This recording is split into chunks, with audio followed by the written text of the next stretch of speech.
തിരുവചനം തിരുമതിര എന്ന പുതിയ എപ്പിസോഡിലേക്ക് ഏവർക്കും സ്വാഗതം. പ്രാർത്ഥനയോടെ ശുശ്രൂഷ ആരംഭിക്കാം. സ്തുതിക്കുന്ന കർത്താവേ, സ്തോത്രം ചെയ്യുന്ന കർത്താവേ, ഞങ്ങളുടെ ദിവാത്സല്യമായ സർവസുതാംനാഥ നിരുടാശമുടെ കർത്താവ്, ഞങ്ങളുടെ മാത്രമുള്ള ശുശ്രൂഷയ്ക്കായ കർത്താവ് ഞങ്ങളെ ഒരുക്കിയിരിക്കുന്നതിനായ വൻ കൃപകൾക്കായ നന്ദിയോട് സ്തോത്രം. ഞങ്ങളുടെ കുറവുകളും ഞങ്ങളുടെ ബലഹീനം കണക്കിടാതെ കർത്താവ് ഓരോ ദിവസവും ഞങ്ങളെ വഴി നടത്തുന്ന എല്ലാ നന്മകൾക്കായ നന്ദിയോട് സ്തോത്രം. ഞങ്ങളുടെ ജീവിതയാത്രയിൽ കർത്താവെ പലപ്പോഴും കയ്പിൻ്റെ അവസ്ഥകളൊക്കെ കടന്നു വന്നിട്ടുണ്ട് കർത്താവെ. അതിനെയൊക്കെ അതിജീവിക്കാൻ കർത്താവെ അങ്ങ് ഞങ്ങൾക്ക് കാൽവരി കാണിച്ചിരിക്കുന്ന സ്നേഹത്തിൽ കർത്താവെ ഞങ്ങൾ വളരുവാൻ ഞങ്ങളെ ഇടയാക്കണമെന്ന് പ്രാർത്ഥിക്കുന്ന കർത്താവെ. ആഴമായ സ്നേഹം കർത്താവെ, ആഴമായ സ്നേഹത്തിൻ്റെ വ്യാപ്തി കർത്താവെ, ഞങ്ങൾ വാക്താക്കളായി തീരുവാൻ ഞങ്ങളെ സഹായിക്കണമെന്ന് പ്രാർത്ഥിക്കുന്ന കർത്താവെ. അങ്ങ് തന്നെ പറയുന്നുണ്ട് കർത്താവെ, ഇനി കർത്താവ് നിൻ്റെ സ്നേഹം മറ്റുള്ളവർക്ക് പകർന്നു കൊടുക്കുമ്പോഴാണ് യഥാർത്ഥമായി ഞങ്ങളുടെ ശിക്ഷകണത്തിലായാലേക്ക് കടന്നു വരുന്നത്. അപ്രകാരമായി തീരുവാൻ ഞങ്ങളെ ഓരോരുത്തരെയും ശക്തീകരിക്കുകയും ബലപ്പെടുത്തുകയും ചെയ്യണമെന്ന് പ്രാർത്ഥിക്കുന്ന സമയം ഞങ്ങളെ തന്നെ എൻ്റെ കരങ്ങളിൽ സമർപ്പിക്കുന്ന കർത്താവ്, അങ്ങയുടെ പരിശുദ്ധാത്മാവാൻ ഈ കർത്താവെ അങ്ങയുടെ ജനത്തെ നയിക്കുവാൻ അങ്ങയുടെ ശ്രേഷ്ഠ കൃപയിൽ അടിയനെ സഹായിക്കണമെന്ന് പ്രാർത്ഥിക്കുക. അതിൻ്റെ വാക്കുകളോടും വചസ്സോടും കണ്ടെത്തുന്ന ശബ്ദത്തോടുകൊണ്ട് പ്രതിസന്ധികളില്ലാതെ ഏറ്റവും അനുഗ്രഹപൂർണ്ണമായ കർത്താവെ എൻ്റെ ജനത്തെ ശക്തീകരിക്കാൻ ബലപ്പെടുത്താൻ ഇടയാക്കണമെന്ന് ഈ സാക്ഷിനും പിതാവോ കേൾക്കണമേ.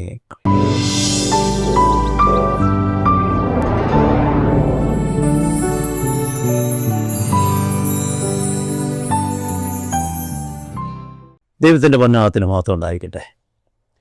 ദൈവത്തിൻ്റെ അളവറ്റ കൃപകളാൽ ദൈവം നമുക്ക് തരുന്ന ഓരോ സാവകാശത്തിനായി നമുക്ക് സ്തോത്രം ചെയ്യാം. തിരുവചനം തിരുമധുര എപ്പിസോഡിൽ കൂടെ പലപ്പോഴും വ്യത്യസ്തമായ ദൈവിക കൃപകളിൽ നമ്മളെ വഴി നടത്തത്തക്കോണം ദൈവവചനം നമ്മളെ ഇടയാക്കാറുണ്ട്. ഓരോ ദൈവവചനവും നമ്മുടെ ജീവിതത്തിൽ എത്രമാത്രം പ്രാവർത്തികമാക്കുവാൻ കഴിയുന്നുണ്ടെന്നും കേൾക്കുന്ന വചനപ്രകാരം എൻ്റെ ജീവിതത്തിൽ എന്തെങ്കിലും ഒരു മാറ്റം വരുത്തുവാൻ കഴിയുന്നുണ്ടോ എന്നൊക്കെ നാം ചിന്തിക്കേണ്ടിയിരിക്കുന്നു. നമ്മുടെ ജീവിതത്തിൽ നാം പലപ്പോഴും ദേവാലയങ്ങളിലും കൺവെൻഷൻ പ്രസംഗങ്ങളിലും മറ്റ് ശുശ്രൂഷകളിലൊക്കെ കടന്നു ചെന്ന് കേൾക്കുന്ന വചനം അതൊരു കേൾവിക്കാരായിട്ടാണോ അതോ ആ വചനം എൻ്റെ ജീവിതത്തിൽ എന്ത് ക്രിയ ചെയ്യുവാൻ കഴിഞ്ഞിട്ടുണ്ടെന്നൊന്ന് ചിന്തിക്കുവാൻ കഴിയാറുണ്ട്. വചനമാകുന്ന ദൈവം നമ്മോടൊപ്പം വസിച്ചപ്പോൾ, വചനമായ ദൈവം ഇന്നും നമ്മളോടൊപ്പം പരിശുദ്ധാത്മാവായി വസിക്കുമ്പോൾ നാം ആ ദൈവത്തെ എത്രമാത്രം ഉൾക്കൊണ്ടുകൊണ്ടാണ് ജീവിക്കുന്നതും പ്രവർത്തിക്കുന്നതും ഒന്ന് മനസ്സിലാക്കണം. എൻ്റെ ജീവിതയാത്രയിൽ ഞാൻ കാൽച്ചുവടുകൾ വെച്ച് മുന്നേറുമ്പോൾ എൻ്റെ വാക്കുകളും എൻ്റെ പ്രവൃത്തികളും മറ്റുള്ളവരെ വേദനിക്കപ്പെടുന്ന സാഹചര്യം ഉളവാകുന്നുണ്ടെങ്കിൽ, അല്ലെങ്കിൽ മറ്റുള്ളവരുടെ വാക്കുകൾ എൻ്റെ ജീവിതത്തിൽ വേദന സൃഷ്ടിച്ച് കയ്പിൻ്റെ അവസ്ഥയിലേക്ക് നാം കടന്നു വരികയാണെങ്കിൽ, നാം അറിയാതെ ആ കയ്പിൻ്റെ അവസ്ഥകളിൽ ചെയ്തു പോകുന്ന ചില കാര്യങ്ങളുണ്ട്. അത് പലപ്പോഴും നമ്മെ ഏകാന്തതയിലേക്കാണ് നയിക്കുവാൻ ഇടയാകുന്നത്. ഇന്ന് നാം നോക്കുമ്പോൾ പല അസ്വസ്ഥ അനാരോഗ്യത്തിൻ്റെ യഥാർത്ഥമായ വേര് ഈ കയ്പിൻ്റെ അവസ്ഥയാണ്. മാനസിക സംഘർഷങ്ങൾ, രക്തസമ്മർദ്ദവർദ്ധനം, എന്തിന് നമ്മുടെ ആ ദൈനംദിന ജീവിതത്തിലെ അനേകമായ അവസ്ഥയ്ക്ക് കാരണം ഈ കയ്പിൻ്റെ അവസ്ഥയാണെന്ന് നാം മനസ്സിലാക്കാതെ പോകുന്നുണ്ട്. അറിഞ്ഞോ അറിയാതെയോ നമ്മുടെ വാക്കുകളും വചസ്സുകളും മറ്റുള്ളവരെ കയ്പിൻ്റെ അവസ്ഥയിലേക്ക് നയിക്കുന്നുണ്ടെങ്കിൽ നാം യഥാർത്ഥമായ ദൈവസന്നിധിയിൽ നിന്ന് അകലുന്ന അവസ്ഥയാണ്. അതോടൊപ്പം മറ്റുള്ളവരുടെ വാക്കുകളും വചസ്സുകളും എൻ്റെ ജീവിതത്തിൽ നമ്മെ കയ്പിലേക്ക് തള്ളിയിടുന്ന അവസ്ഥയാണെങ്കിൽ അവിടെ ദൈവിക സ്വഭാവം നമ്മൾ ഇതിൽ നിന്നാണ് മനസ്സിലാക്കേണ്ടത്. എങ്ങനെയായാലും കയ്പിൻ്റെ അവസ്ഥ കേൾക്കുന്നവർക്കും പറയുന്നവർക്കും പ്രതിസന്ധികൾ മാത്രമാണ് എപ്പോഴും സൃഷ്ടിക്കുവാൻ ഇടയാകുന്നത്. ഏകാന്തതയുടെ പ്രതിസന്ധികൾ, നമ്മെ തള്ളിപ്പറയുന്ന അവസ്ഥകൾ, നാം കടന്നു പോകുന്ന സാഹചര്യങ്ങളിൽ അസ്വസ്ഥ അനാരോഗ്യം വർദ്ധിക്കുന്ന അവസ്ഥകൾ. എങ്കിലും ഇന്ന് പലപ്പോഴും അതിനെപ്പറ്റി കൂടുതൽ ആരും ചിന്തിക്കാറില്ല. എന്തിന് ഇന്നത്തെ ആധുനിക ശാസ്ത്രം പോലും പറയുന്നത്, വൈദ്യശാസ്ത്രത്തിലെ അനേകമായ അസ്വസ്ഥ അനാരോഗ്യത്തിൻ്റെ കാരണം നമ്മുടെ സ്വഭാവത്തിൽ കടന്നു വരുന്ന വ്യത്യസ്തമായ കാര്യങ്ങളാണ്. ഇമോഷണൽ ചലഞ്ചസ് അല്ലെങ്കിൽ ഇമോഷണൽ സിക്നസ്, ഇവയൊക്കെ ഉളവാക്കുന്നത് നമ്മുടെ ആന്തരികമായ പല പ്രതിസന്ധികൾക്കൊത്തവണ്ണം ശാരീരികമായ പല ക്ലേശങ്ങളും വർദ്ധിപ്പിക്കുന്ന അവസ്ഥയാണ്. ഇതിനെ അകറ്റണമെങ്കിൽ, അല്ലെങ്കിൽ ഇതിൽ നിന്ന് കരകയറണമെങ്കിൽ നമ്മുടെ ജീവിതത്തിൽ കയ്പിൻ്റെ വേരുണ്ടോയെന്ന് ആദ്യമാണ്. വേരുള്ളപ്പോൾ തന്നെ അതിനെ പിഴുതു കളയുകയാണെങ്കിൽ അതൊരിക്കലും മരമായി നമ്മളെ തളർത്തുവാൻ ഇടയാകത്തില്ല. അതുകൊണ്ടാണ് എപ്പോഴും പറയുന്നത്, ഒരു പരിവാപ്പോൾ നാം ചികിത്സിക്കുകയാണെങ്കിൽ അത് വ്രണമാകത്തില്ല. വ്രണമായി കഴിഞ്ഞു കഴിഞ്ഞാൽ അതിനെ പിന്നെ അതീവ ക്ലേശങ്ങളും വേദനയുടെ മധ്യത്തിൽ മാത്രമേ ചികിത്സിക്കുവാൻ കഴിയുകയുള്ളൂ. അതുകൊണ്ട് എന്നെ കേൾക്കുന്ന പ്രിയ സഹോദര സഹോദരി, ഈ സമയത്ത് നിങ്ങളോടൊപ്പം അല്പസമയം ചിന്തിക്കുവാൻ ആഗ്രഹിക്കുന്നത് നമ്മുടെ ജീവിതത്തിൽ ഇപ്രകാരമുള്ള കയ്പിൻ്റെ അവസ്ഥയുണ്ടോ എന്നാണ്. എബ്രായ ലേഖനം 12:15 ഇപ്രകാരമാണ് പറയുന്നത്, ആരും ദൈവകൃപ വിട്ട് പിന്മാറാതിരിക്കുവാനും ഏതെങ്കിലും കയ്പുള്ള വേര് മുളച്ച് കലഹമുണ്ടാക്കി അനേകർ അതിനാൽ മലിനരാകാതിരിക്കുവാനും സൂക്ഷിച്ചുകൊള്ളുവിൻ.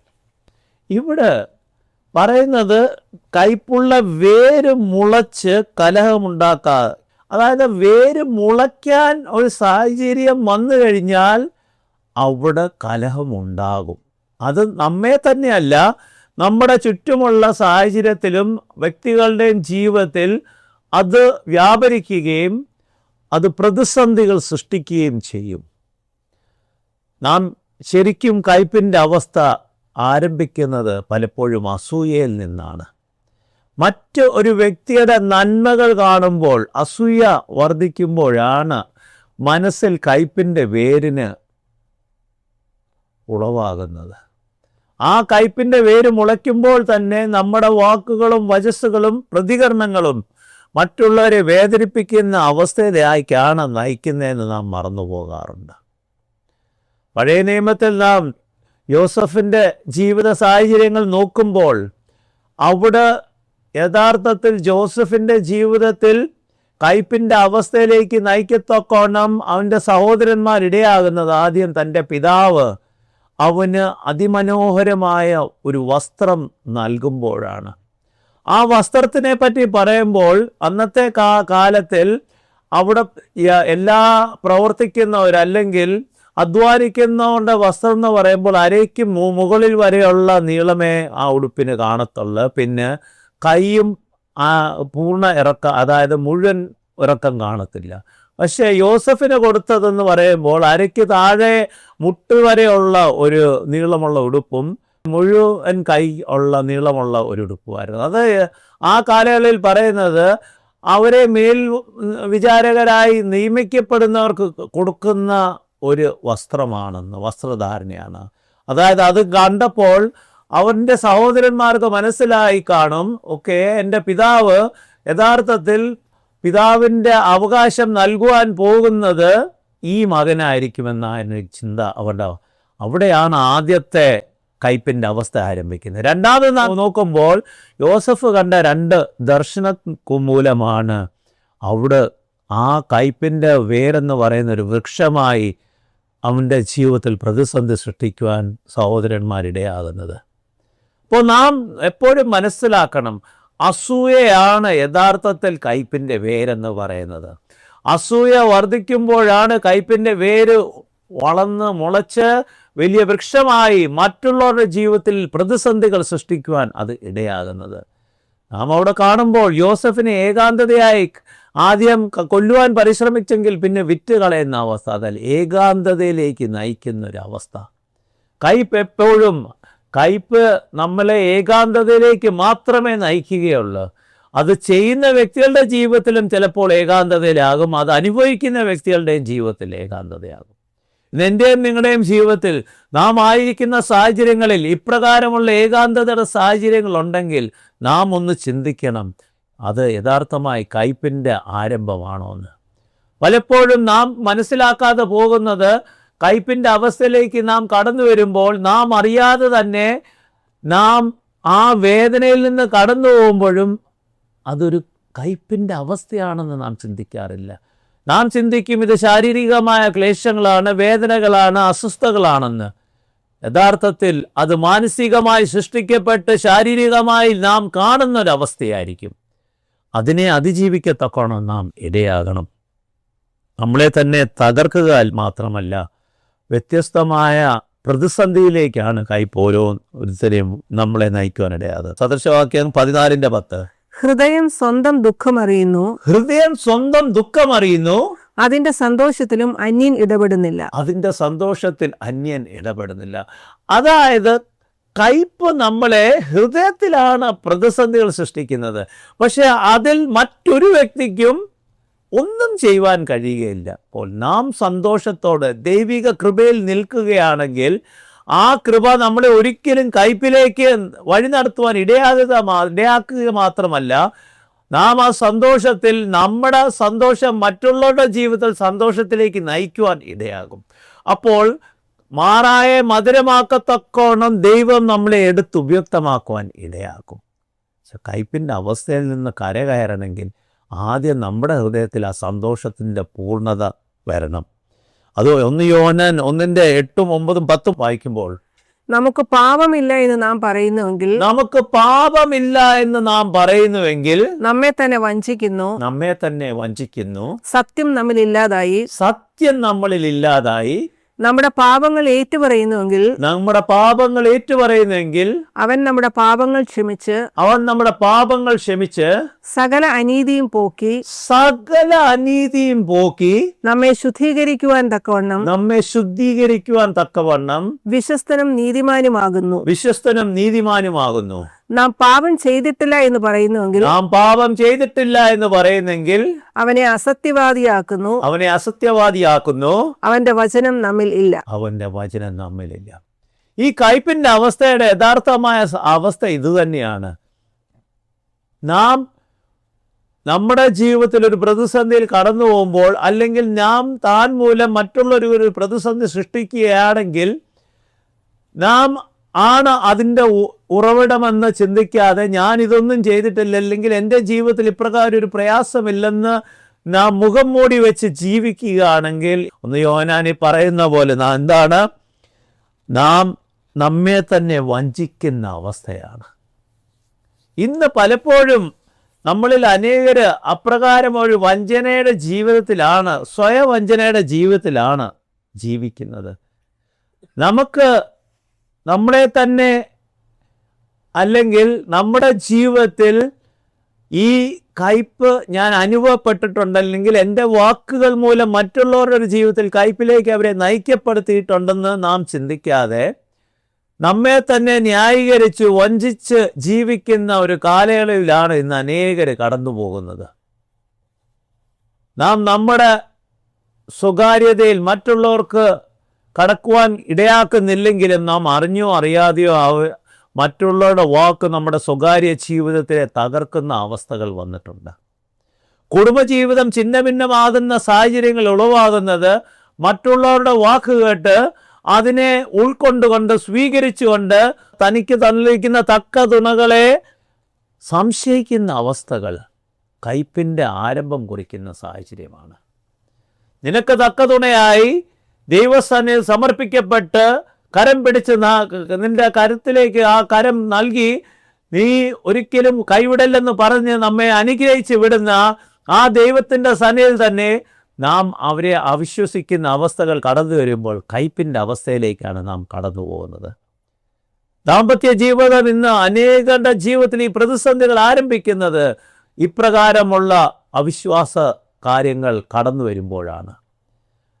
അതിനെ പൂർണ്ണമായി ആ അവസ്ഥയിൽ നിന്ന് കരകയറത്തക്കണം ഇരുവരും ഇരുന്ന് ഒന്ന് പരസ്പരം മനസ്സിലാക്കി ഇത് സത്യമാണോ തെറ്റാണോ വ്യാജമാണോ എന്നൊന്നും മനസ്സിലാക്കുവാൻ പോലും സമയം കൊടുക്കാതെ പഴിചാരുന്ന അവസ്ഥ. അത് ഏദൻ തോട്ടത്തിൽ ആരംഭിച്ചതാണ്. ആദമിനോട് ചോദിച്ചപ്പോൾ അവ തന്നു, അവയോട് ചോദിച്ചപ്പോൾ ഈ പാമ്പ് തന്നു. പഴിചാരുന്ന അവസ്ഥ, അതിൽ നിന്ന് നാം മാറണം. പഴിചാരൽ എപ്പോഴും കയ്പിലേക്കാണ് നമ്മുടെ ബന്ധം നയിക്കപ്പെടുന്നതെന്ന് ചിന്തിച്ചുകൊള്ളണം. ഏത് ബന്ധമായാലും അവിടെ പഴിചാരൽ വന്നു കഴിഞ്ഞാൽ അത് കയ്പിലേക്ക് മാത്രമാണ് നയിക്കപ്പെടുന്നത്. ഇനി മുമ്പോട്ട് വായിക്കട്ടെ. എഫേസ്യ ലേഖനം 4:31-32 വായിക്കുമ്പോൾ എല്ലാ കയ്പും കോപവും ക്രോധവും ആവലാതിയും പരദൂഷണവും സകല തിന്മയും നിങ്ങളിൽ നിന്ന് നീങ്ങിപ്പോകട്ടെ. നിങ്ങൾ പരസ്പരം ദയയും മനസ്സലിവുമുള്ളവരായി ദൈവം ക്രിസ്തുവിൽ നിങ്ങളോട് ക്ഷമിച്ചതുപോലെ ദൈവം ക്രിസ്തുവിൽ നിങ്ങളോട് ക്ഷമിച്ചതുപോലെ അന്യോന്യം ക്ഷമിക്കുവിൻ. അന്യോന്യം ക്ഷമിക്കുവൻ. ഇവിടെ കയ്പ്, കോപം, ക്രോധം, ആവലാതി, പരദൂഷണം, യഥാർത്ഥത്തിൽ ഇതൊക്കെ എത്തിക്കുന്നത് കയ്പിലേക്കാണ്. കോപം എത്തിക്കുന്നത് കയ്പിലേക്കാണ്, ക്രോധം എത്തിക്കുന്നത് കയ്പിലേക്ക്, ആവലാതിയും പരദൂഷണവും എല്ലാം കയ്പിലേക്കാണ് എത്തിക്കുന്നത്. കയ്പിൻ്റെ വേരാണ് ഇതൊക്കെ യഥാർത്ഥത്തിൽ. കയ്പിൻ്റെ ആരംഭം ഈ മറ്റു കാര്യത്തിൽ നിന്നാണ് നമ്മെ കയ്പിലേക്ക് നയിക്കുന്നത്. നമ്മുടെ ജീവിതത്തിൽ നാം ഒരു നിമിഷം ഒന്ന് ചിന്തിക്കണം. നാം ക്രിസ്തുവിനെ സ്വീകരിച്ച് ക്രിസ്തുവിൻ്റെ അനുയായികളെന്ന് പറഞ്ഞ് നാം ജീവിക്കുന്നുണ്ടെങ്കിൽ നമ്മുടെ ജീവിതത്തിൽ ആരെങ്കിലും ഒരു പ്രതിസന്ധി സൃഷ്ടിച്ച് വർഷങ്ങൾ കഴിഞ്ഞും അത് ഓർത്ത് പിന്നെയും പിന്നെയും പരസ്യമായും രഹസ്യമായും നാം അതിനെ മറ്റുള്ളവരോട് പറയുന്നുണ്ടെങ്കിൽ, എന്നെ കേൾക്കുന്ന പ്രിയ സഹോദര സഹോദരി, നിന്റെ ജീവിതത്തിൽ യഥാർത്ഥമായി ക്രിസ്തുവിൻ്റെ സ്നേഹം നീ അനുഭവിച്ചിട്ടില്ല. ക്രിസ്തുവിൻ്റെ സ്നേഹത്തിൽ വളരുന്നവരും ക്രിസ്തുവിൻ്റെ സ്നേഹം അനുഭവിക്കുന്നവരും ഒരിക്കലും അവൻ്റെ കഴിഞ്ഞകാല ജീവിതത്തിൽ അവനെ വേദനിപ്പിച്ചാൽ ആരായാലും അവനെ മറക്കുവാനും അവനെ ക്ഷമിക്കുവാനും കഴിയും. അതാണ് ക്രിസ്തു നമ്മളെ പഠിപ്പിച്ചിരിക്കുന്നത്. നമ്മുടെ പാപങ്ങൾ നമ്മുടെ മുൻപിൽ ഓരോ പ്രാവശ്യം കാണുമ്പോഴോ, അയ്യോ നീ ഈ പാപം ചെയ്ത് ഞാൻ അന്ന് നിന്നെ വിടുവിച്ചെന്ന് പറയുന്ന ക്രിസ്തു അല്ല. നമ്മുടെ പാപങ്ങൾ ക്ഷമിക്കുമ്പോൾ അത് എന്നേക്കുമായി മായ്ച്ചു കളയുന്ന ഒരു ക്രിസ്തുവാണ് നമ്മുടെ കർത്താവ്. ആ കർത്താവിൻ്റെ സ്വഭാവത്തിലേക്ക് നമുക്ക് വളരുവാൻ കഴിയുന്നുണ്ടോ? എഫേസ്യ ലേഖനം 4:30 ഇപ്രകാരം പറഞ്ഞിട്ടാണ് പിന്നെ പൗലോസ് ശ്ലീഹ 31-32 പറയുന്നത്. ദൈവത്തിന്റെ പരിശുദ്ധാത്മാവിനെ ദുഃഖിപ്പിക്കരുത്. ദൈവത്തിന്റെ പരിശുദ്ധാത്മാവിനെ ദുഃഖിപ്പിക്കരുത്. അവനാലാണല്ലോ നിങ്ങൾ വീണ്ടെടുപ്പ് നാളിനായി മുദ്ര വയ്ക്കപ്പെട്ടിരിക്കുന്നത്. നമ്മുടെ ജീവിതത്തിൽ യഥാർത്ഥമായി കർത്താവ് നമ്മളെ വീണ്ടെടുക്കുന്ന ഒരു അവസ്ഥയിലേക്ക് കടന്നു വരണമെങ്കിൽ ഇവിടെ പറയുന്നത് എൻ്റെ ജീവിതത്തിൽ കയ്പിൻ്റെ ഒരു അംശം പോലും പാടില്ലെന്നാണ്. കാരണം കയ്പ് പരിശുദ്ധാത്മാവിനെ ദുഃഖിക്കപ്പെടുന്ന അവസ്ഥയിലേക്കാണ് നയിക്കുന്നത്. കയ്പെന്ന് പറയുമ്പോൾ അന്ധകാരമാണ്, പരിശുദ്ധാത്മാവ് എന്ന് പറയുമ്പോൾ പ്രകാശമാണ്. അന്ധകാരം എൻ്റെ ജീവിതത്തിൽ വർദ്ധിച്ചു കഴിഞ്ഞാൽ ആ പ്രകാശത്തിന് സ്ഥാനമില്ലാതെ മാറിപ്പോകും. എൻ്റെ ഉള്ളിൽ എൻ്റെ കർത്താവിൻ്റെ പ്രകാശം നിലകൊള്ളണമെങ്കിൽ ആ ഹൃദയത്തിൻ്റെ ഉള്ളിൽ കയ്പിൻ്റെ ഒരു അംശം പോലും പാടില്ല. ആ ഹൃദയത്തിലേക്ക് കർത്താവിനെ പൂർണ്ണമായി സ്വീകരിച്ച് കർത്താവിൻ്റെ പ്രകാശത്തിൻ്റെ നിറവിലായിത്തീരണമെങ്കിൽ അവിടെ നമ്മളെ തന്നെ ശോധന ചെയ്ത് ആ കയ്പിൻ്റെ വേരിൻ്റെ എന്തെങ്കിലും അംശമുണ്ടെങ്കിൽ അത് മാറ്റിക്കളയണം. മുമ്പോട്ട് വായിക്കട്ടെ. ഫിലിപ്പിയ ലേഖനം 2:5 ഇപ്രകാരമാണ് പറയുന്നത്. ക്രിസ്തുയേശുവിൽ ഉണ്ടായിരുന്ന അതേ മനോഭാവം തന്നെ നിങ്ങളിലും ഉണ്ടായിരിക്കട്ടെ. ക്രിസ്തുയേശുവിൽ ഉണ്ടായിരുന്ന അതേ മനോഭാവം നിങ്ങളിൽ ഉണ്ടായിരിക്കട്ടെ എന്ന് നാം ഒന്ന് ചിന്തിക്കുകയാണെങ്കിൽ, തനിക്ക് വേണ്ടി തൻ്റെ ജനത്തിനു വേണ്ടി ഈ ഭൂമുഖത്ത് കടന്നു വരികയും തൻ്റെ ജനത്തിനു വേണ്ടി അനേകമായ കാര്യങ്ങൾ ചെയ്യുകയും സൗഖ്യവും സ്വാതന്ത്ര്യവും സമാധാനവും വിടുതലും ഒക്കെ നൽകി തൻ്റെ പരസ്യ ശുശ്രൂഷയിൽ ഇത്രമാത്രം പ്രവർത്തനങ്ങൾ പ്രവർത്തിച്ചിട്ടും പ്രവാചകന്മാരും പൂർവ്വപിതാക്കന്മാരും പറയുന്ന കാര്യങ്ങളുടെ പൂർത്തീകരണത്തിലേക്ക് കർത്താവിനെ ഈ ലോകത്തിലേക്ക് പിതാവ് അയച്ചപ്പോഴും അന്നത്തെ ജനതകൾക്ക് അത് സ്വീകരിക്കുവാൻ കഴിയാതെ പോയത് മാത്രമല്ല, അവനെ ക്രൂശിൻ്റെ മരണത്തിലേക്ക് ഏൽപ്പിക്കത്തക്കോളം അവരിടയാക്കി. തൻ്റെ ജനം തനിക്കെതിരെ വ്യാജം പറയുകയും തനിക്കെതിരെ വഞ്ചനയോടെ ക്രൂശ് മരണത്തിലേക്ക് ഏൽപ്പിക്കുന്ന അവസ്ഥ. അവിടെയാണ് കർത്താവിൻ്റെ സ്നേഹം നാം മനസ്സിലാക്കുന്നത്.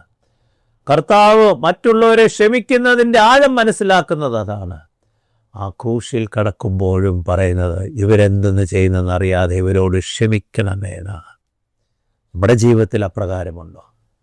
നാം പലപ്പോഴും വാക്കുകൊണ്ട് ക്ഷമിച്ചെന്ന് പറഞ്ഞാലും ഹൃദയത്തിൻ്റെ അന്തർഭാഗത്തിൽ ആ മുറിപ്പാട് അപ്രകാരം നിലകൊള്ളുന്നുണ്ടെങ്കിൽ അത് കയ്പിൻ്റെ വേരാണെന്ന് മനസ്സിലാക്കിക്കൊള്ളണം. നാം ക്ഷമിച്ചെന്ന് പറഞ്ഞാൽ അതിനെപ്പറ്റി പിന്നെ ഒരിടത്തും രഹസ്യമായോ പരസ്യമായോ നാം പ്രസ്താവിക്കുവാൻ പാടില്ല.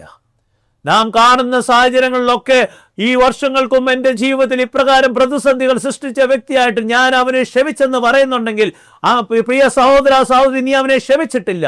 കാരണം ക്ഷമിച്ചിട്ടുണ്ടായിരുന്നെങ്കിൽ നീ ഒരിക്കലും പിന്നെയും പരസ്യമായോ രഹസ്യമായോ അത് പറയുകയില്ല. എൻ്റെ ജീവിതത്തിൽ ഇന്നും ആ വേര് നിലനിൽക്കുന്നുള്ളപ്പോഴാണ് പലപ്പോഴും അത് നമ്മുടെ നാവിൽ നിന്ന് വരുവാൻ ഇടയാകുന്നത്. ഹൃദയത്തിൽ നിന്നുള്ള ആണല്ലോ നാവിൽ കടന്നു വരുന്നതെന്ന് വചനം തന്നെ പറയുന്നുണ്ട്. അപ്പോൾ നമ്മുടെ നാവിൽ മറ്റുള്ളവരെ ദുഷിക്കുന്ന വാക്കുകളോ മറ്റുള്ളവരെ പ്രതിസന്ധികൾ സൃഷ്ടിക്കുന്ന വാക്കുകളോ കടന്നു വരുന്നുണ്ടെങ്കിൽ അത് ഹൃദയത്തിൻ്റെ തട്ടിൽ നിന്ന് അഗാധയിൽ നിന്ന് മറ്റുള്ളവരെ വേദനിപ്പിക്കത്തക്കോണം സാഹചര്യങ്ങൾ ഒരുക്കുന്നുണ്ടെങ്കിൽ അത് നമ്മുടെ ഹൃദയത്തിൽ അടിഞ്ഞു കിടക്കുന്ന ചിന്തകളും നിരൂപണങ്ങളുമാണ്. അതിൽ നിന്ന് കരകയറാനാണ് വ്യക്തമായി പറയുന്നത്.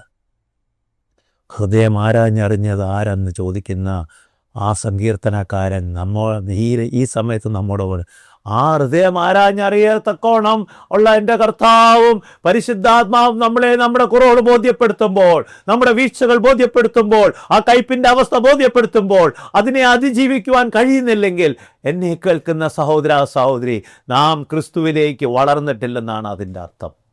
ആരെങ്കിലും ഒരു വാക്ക് പറയുമ്പോൾ നാം ഇനിയും അവനുമായിട്ടൊരു ബന്ധം വേണ്ടാന്ന് നാം ചിന്തിക്കുമ്പോൾ നാം ഒന്ന് ചിന്തിക്കുക.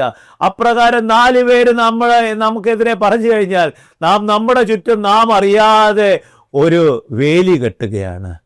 ആ ഏകാന്തയുടെ അവസ്ഥയിൽ പിന്നെ നമ്മളെ തന്നെ കാണാൻ കഴിയാത്ത, നമ്മളെ തന്നെ വേദനയിലേക്ക് നയിക്കപ്പെടുന്ന ചിന്തകളിലേക്കാണ് അത് ഇടയാക്കുന്നത്. അതിനു പകരം എൻ്റെ കർത്താവേ, ഈ വ്യക്തി ചെയ്ത എന്നോട് എന്തായാലും അവനോട് ക്ഷമിച്ച് എൻ്റെ ഹൃദയത്തിൽ നിന്ന് ആ ചിന്തകളെ എന്നേക്കുമായി മായ്ച്ചു കളയാൻ പറയുകയാണെങ്കിൽ ഇന്ന് നിൻ്റെ ജീവിതത്തിൽ നീ അനുഭവിക്കുന്ന വേദനകളുടെ താഴ്വരയിൽ നിന്ന് കർത്താവ് കരകയറ്റുവാൻ കഴിയും. പക്ഷെ അതിനെന്ത് വേണം? നമ്മുടെ ജീവിതത്തിൽ മറ്റുള്ളവരെ ക്ഷമിക്കുവാനുള്ളൊരു മനസ്സ് വേണം, കരുതുവാനുള്ളൊരു മനസ്സ് വേണം, ഉൾക്കൊള്ളുവാനുള്ളൊരു മനസ്സ് വേണം. മുമ്പോട്ട് വായിക്കട്ടെ. എഫേസ്യ ലേഖനം 4:26-27 വായിക്കുമ്പോൾ, കോപിച്ചാൽ പാപം